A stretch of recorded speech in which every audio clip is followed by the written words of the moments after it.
Well, God is the one who created the whole universe, who created you and me.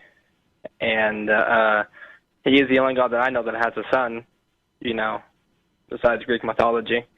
But anyways, so we're already into really weird territory, because you say that God is the only God you know of that has a son. How many gods do you know of? I don't believe in any other gods, but there's other gods that are considered gods, but they're actually false gods. Okay. How did you determine that yours is the true God and that the other gods are false gods? Because they're not real. They're actually... Seriously?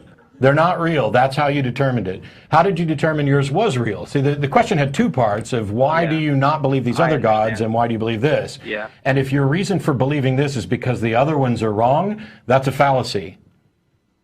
Yes. Okay. You're right. So... Well, what's the way I explain it? Yes. So why do you believe? Well, number one, it starts with faith. And two... Why would you believe anything? We're done at number one. We're done at number one. Why would you believe anything? Faith is a good way to be wrong. Is there any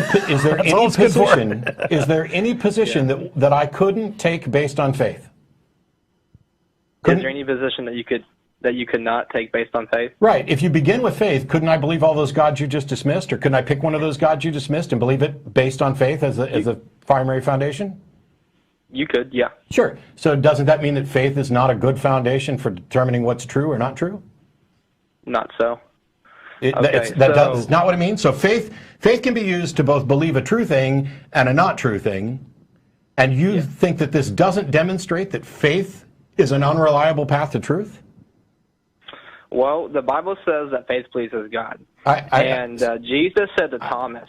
I asked a different question. I don't know why you're going to the Bible at all. We're talking about the foundations of epistemology here, about how we determine what is likely to be real.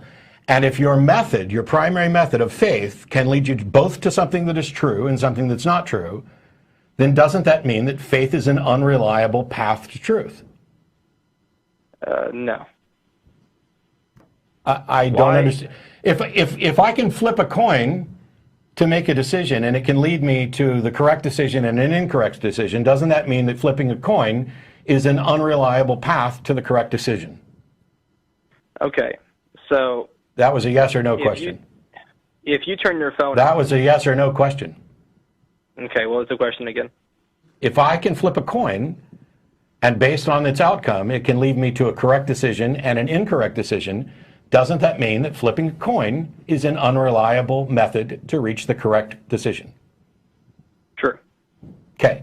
Substitute the word faith for coin and answer the same question. Because you've already acknowledged that faith can lead you to Yahweh and can lead me to Zeus or any of 100 other gods. If faith can lead to any of those conclusions, then how is it a reliable pathway to truth if it can lead me? By the way, let's say there's 1,000 different proposed gods, and only one of them is real, and we can use faith to get to any of them, then you've got a 1 in 1,000 shot, which is way worse than a coin toss, of getting the correct position based on faith, right? But there's tens of thousands of gods. So now does that demonstrate that faith is not a reliable path to truth? Well, there's also proof. You have proof also. Hang on. Let's finish this point, and then we can move on to the next one. I'll let you go on. I'm not just going to hang up as soon as you acknowledge that faith is a crappy path to truth. I just would like you to acknowledge that the argument's been made and that you agree with it. Okay. So is faith a reliable pathway to truth? To some, no. But to others, yes. Why are we hedging here? No, we're done. I promised I would let you go on, but all right. So faith can sometimes lead you to truth. Correct. And faith can sometimes lead you to something that's not true. Yes. Which means that faith is not a reliable path to truth, right?